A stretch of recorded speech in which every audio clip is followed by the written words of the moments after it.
On my 22nd birthday, I got a text from my dad that said, "Sold your laptop. Ashley needed a phone. Be grateful." Then he demanded $6,000 for her tuition by Friday. I thought that was rock bottom. But what he didn't know was that I had been quietly collecting every receipt, every transfer, every lie. And by the end of this story, you'll see exactly how I turned the tables and made my entire family face the truth they buried for years. I had never been particularly fond of birthdays, but I didn't expect my 22nd to feel like the opening scene of a tragedy. The diner was half empty that morning, just the way I liked it. The clink of silverware, the low murmur of conversation, and the smell of coffee offered a kind of predictable comfort. I was on my third shift this week, wearing a grease-stained apron and pouring bottomless cups of drip coffee. No balloons, no cake, not even a candle. But at least it was quiet. "Happy birthday, Emily Richard." My manager muttered with a wink as he slid by. He had remembered. That counted for something. I checked my phone during a lull between customers, half hoping for a thinking of you text from my mom, or maybe something lame from my younger sister Ashley, who'd likely forgotten I existed. Instead, I saw a new message from my dad. "Sold your laptop. Ashley needed a phone. Be grateful." I blinked. My hands started trembling slightly. I stared at the message again, thinking maybe I misread it. My laptop, the one I saved for by working 2 jobs last summer, the one that held my senior thesis, my resumes, years of notes and research, the only thing I owned that truly felt like mine. Before I could even form a response, another message popped up. "Also, you'll pay her tuition, $6,000, by Friday." I froze. Not because I didn't expect selfishness. I'd learned long ago not to hope for fairness from my parents, but because I hadn't expected this level of cruelty. On my birthday? No chance. I typed back with shaking thumbs. The reply was instant. "Then get out. You're cut off." It was surreal how easily he said it. Like I was a service subscription he could cancel. Like I hadn't spent the past 2 years juggling coursework, waitressing, tutoring, and sometimes skipping meals just to keep my life stitched together. My breath caught in my throat. I leaned against the wall behind the counter, trying to steady myself, but the edges of my vision blurred. I didn't cry. Not because I wasn't devastated, I was. But there was no room for tears when a decision this final hit you like a punch to the ribs. I felt the hollow thud of it in my chest. I thought about what was at home. A twin bed in the corner of a shared room that Ashley never used but claimed for her wardrobe, a closet I wasn't allowed to lock because we share things in this family, and a fridge that somehow never had my name on anything. I thought about all the times I'd been asked to sacrifice my time, my things, my dreams for Ashley's convenience or my parents' approval. This wasn't just about a laptop. This was about years of being invisible. I didn't respond to his last message. I just locked my phone and quietly walked to the employee bathroom. Inside, I stared at myself in the mirror under harsh fluorescent lighting. My ponytail was messy. My eyes tired, the thin line of a scar across my chin from childhood, visible under the foundation I applied in the dark that morning. "This is it," I whispered to my reflection. "You're done." After my shift, I didn't go home. I texted Olivia, my best friend since high school. "You still have that extra futon," and she responded within seconds. "Always. Come over." I made a detour to the campus library and logged into the last backup of my files from the university server. Some of my thesis was there. Not all, but enough. It was more than I thought I had left. By 4 p.m., I was standing on Olivia's porch, holding a garbage bag filled with the few clothes I kept in my locker at work and an old tote bag stuffed with books and chargers. I hadn't gone back home. I didn't need to. If they could sell my laptop, they could toss the rest of my life out just as easily. Jesus, Em. Olivia said, pulling me into a hug, "It's your birthday." I let out a hollow laugh. Apparently it's also eviction day. She didn't ask for details. Not yet. She just wrapped me in a blanket, made tea, and let me sit on her couch in silence. Her dog Beans curled up beside me, as if he sensed I needed something warm and constant. That night I watched the sun set through her living room window. The sky turned orange and purple, and then faded into navy, and I felt something unfamiliar. It wasn't peace. Not yet. But it was the faint hum of clarity. My phone buzzed again. Another message from Dad. I didn't open it. Instead, I turned to Olivia and said, "You ever have one of those days where you think your whole life is falling apart?" She nodded. "Well," I said slowly, smiling for the first time all day, maybe it's actually coming together. By the time Olivia handed me a second cup of tea, my fingers had stopped shaking, but my chest still felt like it was made of cracked glass. She didn't ask anything at first. Olivia had always been like that. She waited until I was ready. I sat on her futon in silence. The dog still curled by my side, the soft hum of her kitchen fan filling the room. Then somewhere between the third sip and the fourth, I broke. "I'm so tired," I whispered, and the words cracked open something inside me. The tears came fast and hard, not delicate streams, but full-body sobs that made me shake. Olivia sat beside me and pulled me close, letting me cry into her hoodie. "Let it out," she said softly. "Just let it out." I didn't know how long we stayed like that. Maybe minutes, maybe an hour. When I finally found my voice again, it felt like unwrapping a wound that had been festering for years. "It's not just the laptop," I said, wiping my nose with a tissue she'd handed me. It's everything." She nodded. "Tell me." I took a shaky breath. "They've always done this. Taken, expected, demanded. When I got that scholarship senior year, remember, the one for the marketing program, it was supposed to cover my books and housing. I remember Olivia said, 'You were so excited.' Well, they borrowed the money, said Ashley needed tutoring for her SATs, and they'd pay me back." I gave a bitter laugh. "They never did." Olivia's jaw tightened, but she said nothing.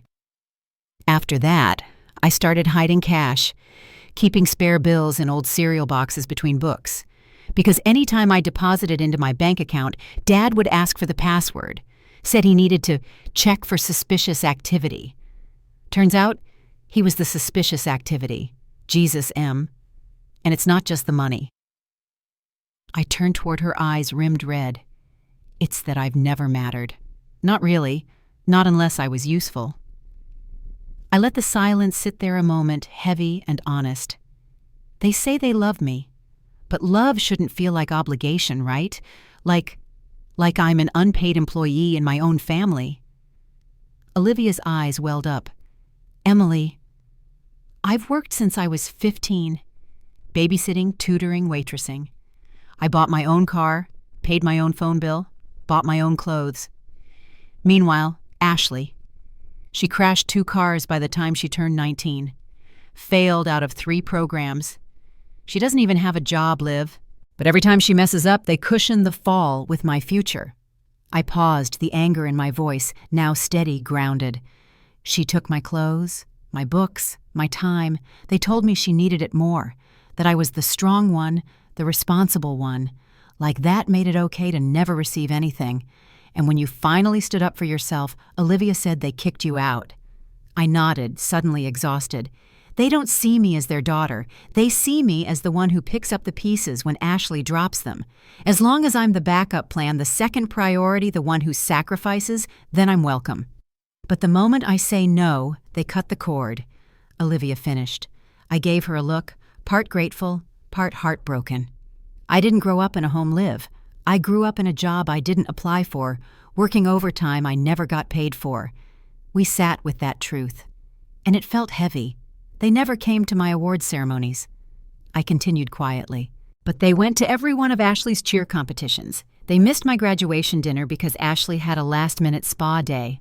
I got an internship at a big agency, and they didn't even ask how the first day went. But when Ashley dyed her hair, the whole family made a group chat about it. "Why didn't you ever tell me all of this?" Olivia whispered. "I don't know," I said. "Maybe I didn't want it to be real. Maybe I thought if I just worked harder, did more, proved myself, they'd finally see me." Olivia wrapped her arm around me again. "Emily, they're the ones who are blind, not you." I exhaled slowly as if releasing years of pent-up grief. I kept hoping they'd change. That one day they'd wake up and realize what they were doing, that they'd see how tired I was, how much I gave up. But I guess that day was never coming, until today. "You mean your birthday?" Olivia said. I nodded. "It's ironic, isn't it?" I said. "They tried to ruin my birthday, and maybe they did. But it's also the first day I truly saw them for who they are." Olivia gave me a small smile. "Then maybe it's not the end." I looked at her surprised. "Maybe it's the beginning." By the following morning, something inside me had shifted. The grief was still there, still raw, but it was no longer paralyzing. It had crystallized into something sharper, steadier. Resolve. With Olivia beside me, I made a list. Not of what I'd lost, but of what I still had proof. Over the years, I had collected emails, receipts, screenshots, and transaction notifications, small pieces that alone seemed meaningless. But together, they told a story, my story. We set up shop at Olivia's kitchen table. I logged into old email accounts, dug through cloud storage, pulled up text threads I'd archived but never deleted. "That's the tuition transfer," Olivia said, pointing to one bank statement. "It's labeled as Emily's scholarship disbursement. But look, there's a withdrawal 2 days later. To Ashley's tutoring center. I finished the bitterness rising again. We cataloged everything: financial records, insurance documents, even photos of my childhood belongings that had somehow ended up in Ashley's room. I even found a blurry shot of my original laptop, the one my dad had sold, still sitting on my desk in a picture I took the week before my birthday. That picture could be everything Olivia whispered, time-stamped, undeniable. I printed it all, labeled each folder by category. There was something cathartic about organizing the chaos, like I was reclaiming the narrative they tried to erase. Then came the hardest part: going back. We waited until nearly midnight. My parents often fell asleep early, especially on nights with heavy wine pours and no responsibilities. I didn't tell Olivia I was scared, but she came with me anyway. Drove the car, parked a block away, sat with the engine running in case I needed to bolt. The house looked the same. Suburban quiet porch light flickering slightly. "A home is where the heart is" sign hanging crooked on the door. I'd walked through that door thousands of times. This time I entered through the side gate. The spare key was still hidden under the frog-shaped garden stone. Some things never changed. The house was dark except for a faint light spilling out from my old bedroom. I crept through the kitchen, my heart pounding like a drum. Each step echoed. I passed the family photos lining the hallway. Ashley's prom, Ashley's sweet 16, a lone baby photo of me tucked in the corner like an afterthought. When I reached my room, I froze.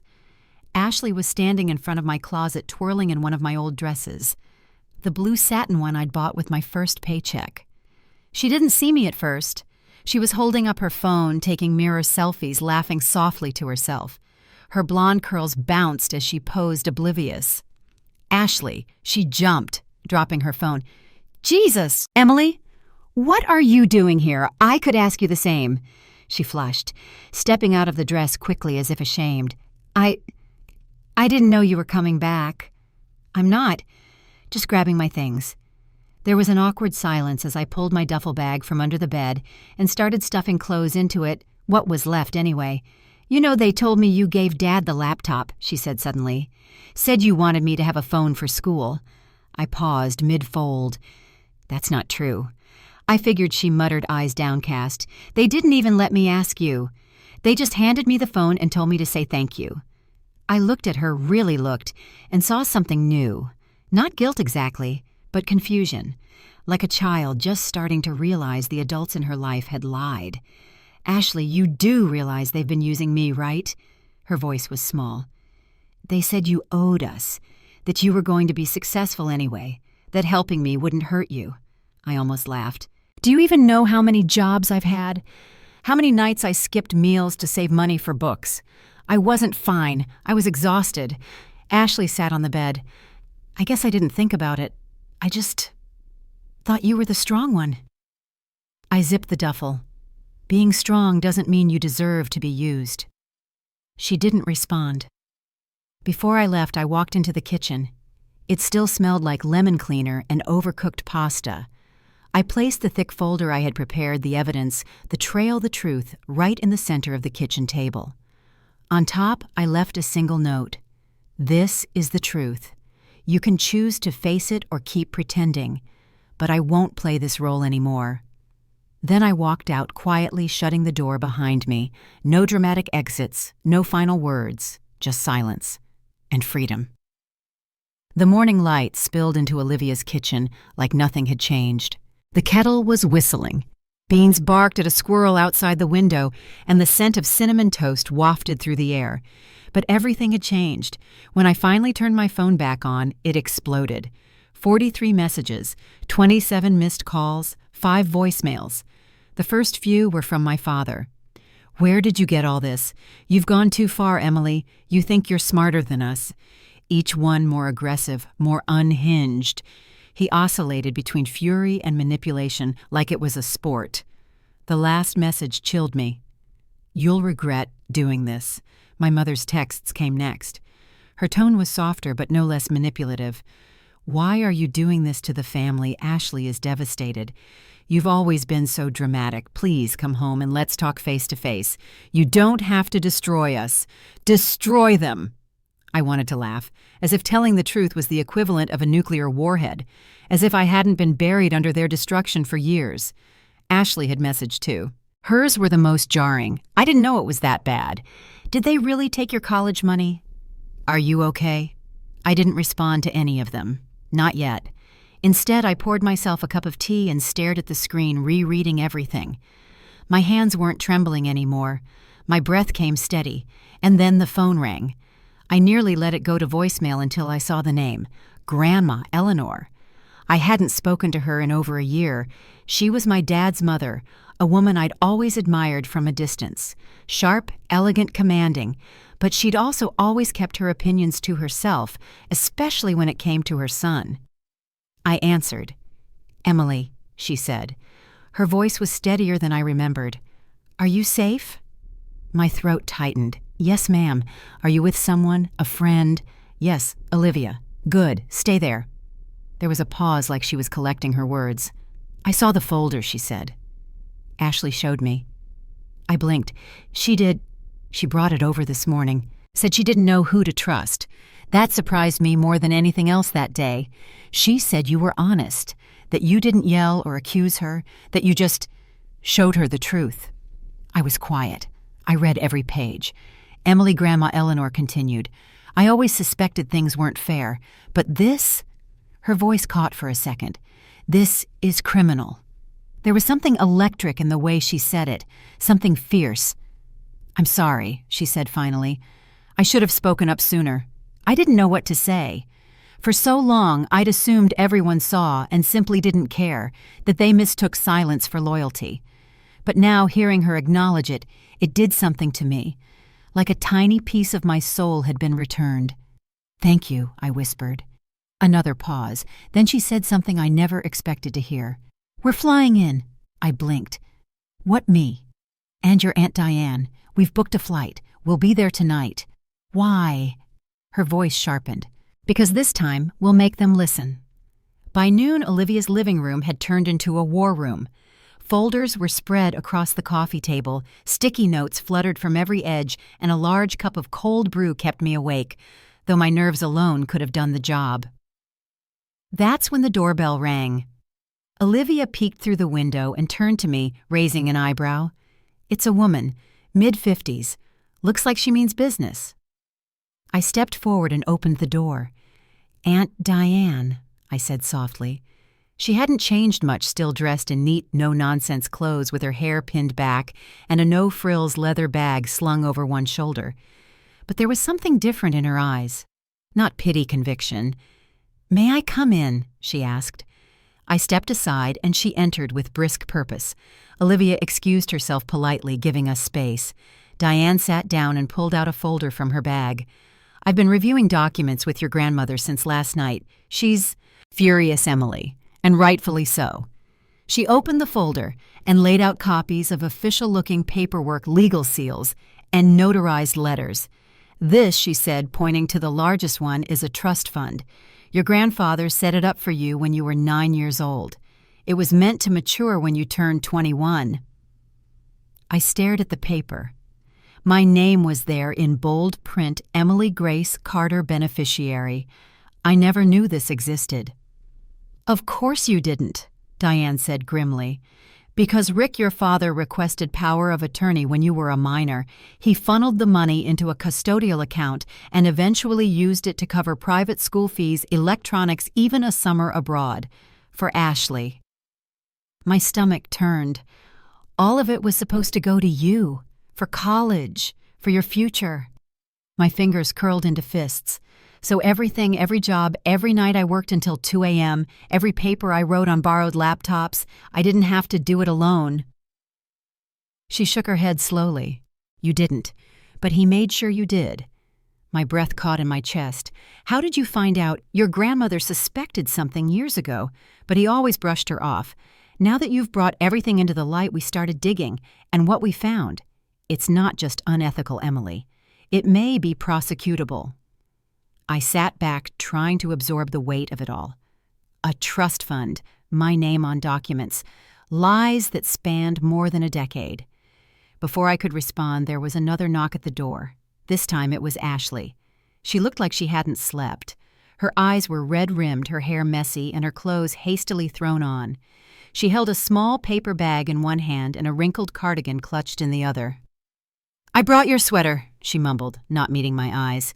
I glanced at Diane, who gave a small nod, and quietly stepped out to give us privacy. Ashley stood in the doorway, shifting uncomfortably. Can I come in? I stepped aside and she walked in slowly, clutching the cardigan like a security blanket. You look different, she said. I feel different. She sat on the edge of the couch, avoiding my gaze. Dad's losing it. Mom, too. Grandma won't take their calls, and Aunt Diane told them to get a lawyer. I know, I said. Ashley looked down. They said you were lying, that you were making all this up because you're jealous. But I read the documents. I saw the account transfers. She finally looked up at me, eyes brimming with something that looked a lot like shame. Why didn't they just tell me the truth? I sat across from her, arms folded. Because the truth didn't serve them, I said. And because protecting you was always the excuse they used to hurt me. She swallowed hard. I didn't ask for that. No, I said softer this time, but you never questioned it either. Ashley blinked. I didn't know how. I studied her face for a long moment. Then I asked the question that had been buried in me for years. Have you ever chosen your own life? She looked startled. What your own dreams, your own decisions? Have you ever had something that wasn't picked for you by them? She was quiet for a long time. Then very softly she said, I wanted to be a teacher. I raised an eyebrow. A teacher, elementary school, she said. I loved helping the kids in our neighbor's daycare. But when I told Dad, he laughed, said I needed a real career, told me I'd never make a decent living coloring with 6-year-olds. I didn't respond right away. I remembered that summer. She volunteered every morning at the daycare down the block. I thought she did it to earn credit. But now I saw the glow she used to come home with in a new light. And now I asked. I don't even know who I am, Ashley whispered. I was the golden child, and I thought that meant I had value. But now, I don't know. I stood up, grabbed a pen, and slid a piece of paper toward her. What's this? She asked. A clean page, I said. Start writing your own story. The knock came just after lunch, sharp and insistent. Olivia and I froze mid-conversation. We knew who it was. We didn't have to guess. Diane was already walking to the door, her expression calm but unreadable. She glanced at me and said quietly, Stay back. Let me handle this. I peeked from the hallway as she opened the door. There stood my parents. My father's jaw was set, his eyes burning with indignation. My mother looked pale, her hands trembling around the strap of her purse like it might hold the answers. We need to talk to Emily, Dad said, his voice too loud for the quiet neighborhood.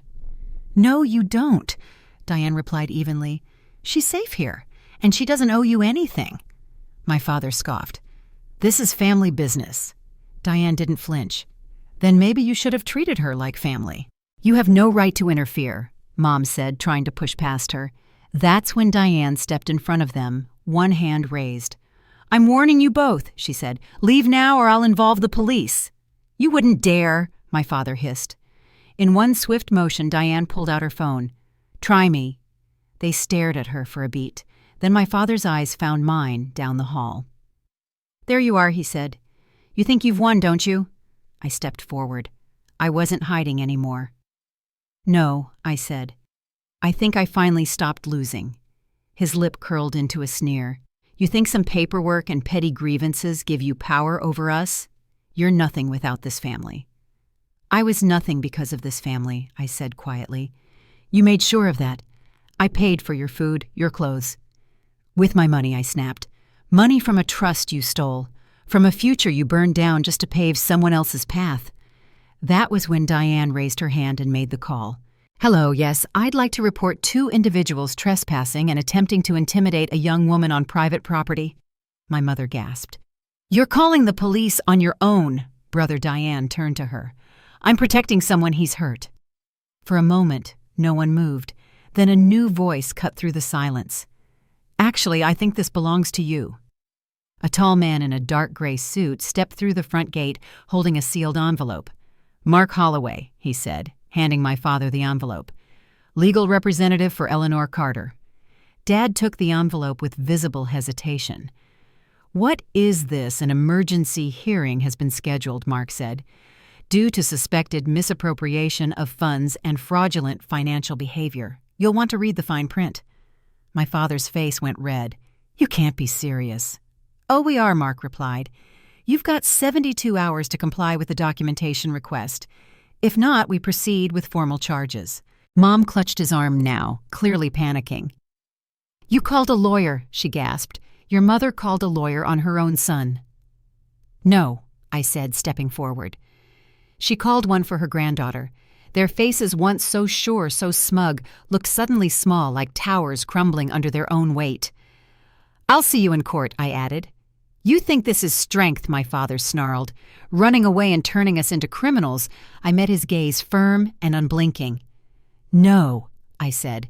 "This isn't strength. This is recovery." He looked confused and for the first time uncertain. "I'm not weak," I said, my voice steady. "I'm healing. That's not the same thing." They didn't have a response, just silence broken only by the soft shuffle of their shoes as they turned and walked back down the path, shoulders tight, heads high, pride wounded. When the door closed behind them, I let out a long breath.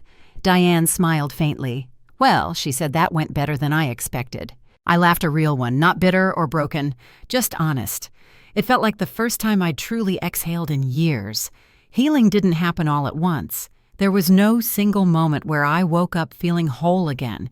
Instead, it was a slow, deliberate process, like rebuilding a house from the foundation up, brick by brick, truth by truth. One of the first steps was seeing a therapist. Her name was Dr. Andrea Cole, a no-nonsense woman with warm eyes and a sharp intellect. She had a way of cutting through the fog in my mind with just one question. "Do you think you were loved, Emily, or were you useful?" The words hit like a pin to a balloon. Everything inside me collapsed, not from pain but from clarity. I'd spent my entire life playing a role. The responsible one, the fixer, the strong older sister, the dependable daughter. I was the emotional janitor for a family that never stopped spilling, never once cleaned up after themselves. I learned to read moods like maps to predict anger, like weather forecasts. I adapted. I survived. But I never lived. With Dr. Cole, I began to unpack the meaning of conditional love, love that was tied to performance, to usefulness, to obedience.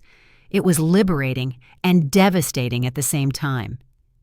"You're not healing from a breakup," she told me once. "You're grieving the family you deserved and never got."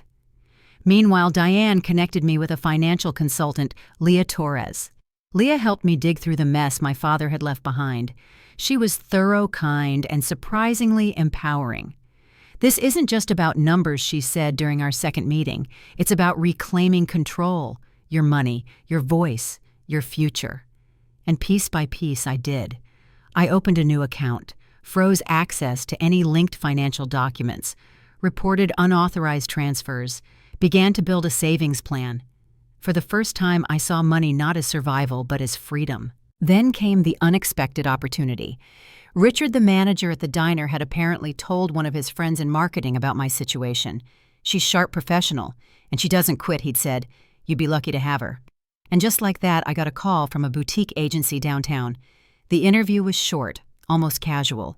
They'd seen my school portfolio, loved my campaign mock-ups, asked about my availability. I started the following Monday. It wasn't glamorous, entry-level, lots of grunt work, tight deadlines. But I loved it. I loved the rhythm of creation, the thrill of seeing my ideas come to life, the simple satisfaction of walking into a space where no one expected me to carry anyone else. And through it all, there was Ethan. He lived 3 doors down from Olivia in a modest bungalow with a garden full of sunflowers and the friendliest golden retriever I'd ever met. We'd first met when I dropped my grocery bag and he helped pick up the scattered contents jars, fruit, a can of soup that nearly rolled into traffic. "You okay?" he'd asked, and when I said yes, he smiled and added, "You don't look okay, but you'll get there." From then on, he seemed to show up at all the right times. When my car battery died, he jumped it. When I had a panic attack after the first court notice arrived, he brought warm cookies and stayed on the porch until I fell asleep. When I needed help moving my few things into a small studio near the agency, he borrowed a truck and loaded boxes without being asked. We talked. A lot. About life, mistakes, family. He never pressed, never pushed, just listened. And slowly, I let him in. One evening we sat on the steps outside his place, watching the stars emerge. "You're different," he said quietly. "From when we first met? From who you think you are." I laughed softly. "Who do I think I am?" "A girl who's still trying to prove she's not a burden," he said. "But you never were." The words lodged in my chest, both painful and healing. I looked at him. "Do you really think people can start over?" He nodded. "Absolutely. But not by forgetting who they were, by choosing who they become." I went to bed that night thinking about that, choosing who I would become, not just surviving what had been done to me. And for the first time in my life, I believed I could. It arrived on a Tuesday afternoon, wrapped in a blue pillowcase, tucked beneath Walter's arm, like something sacred. Walter had been my parents' neighbor for nearly 15 years, a quiet, observant man with a fondness for gardening and 5 a.m. walks. I hadn't seen him since I left, but apparently the neighborhood gossip had reached even the early risers. He showed up at my new apartment with a soft knock and a sheepish smile. "I believe this belongs to you," he said, handing over the makeshift bundle. I opened it slowly. My laptop. The same scuffed corner, the same sticker peeling from the edge, my workhorse, my anchor. The last tangible thing I'd lost before it all unraveled. "I bought it off Rick," Walter explained. "Didn't sit right with me, but I figured if I didn't take it, he'd sell it to someone who'd wipe it clean." I looked up, eyes brimming. "Why bring it now?" He gave me a shrug. "Heard the truth finally made its way out. Figured you might need a piece of it back." I thanked him the only way I could, silently with a hug, and he let me awkward and warm. Later that week, Diane and Grandma Eleanor brought me to a small cottage near the university. It was white brick with ivy crawling up the sides and a bright red door. The inside smelled of cedar and lavender, a tiny kitchen, 1 bedroom, an office space with wide windows that let in the afternoon light. It wasn't big, but it was mine. "It's in your name now," Eleanor said, pressing a key into my palm. "You've more than earned it." I didn't know what to say. I'd spent so long feeling like a burden that even receiving kindness felt strange. But I nodded heartful and whispered, "Thank you." In that moment, I realized something: love doesn't always raise its voice. Sometimes it just shows up with a key, a casserole, or an arm around your shoulder when the world feels heavy. To celebrate, I invited everyone over for dinner: Olivia, Diane, Grandma, Eleanor, Ethan, and Ashley. I wasn't sure about that last one at first. We were still rebuilding something fragile and undefined. But she'd been showing up, calling, asking questions, even starting community college with plans to pursue early childhood education. She was trying, and I wanted to believe people could change if they were willing to do the work.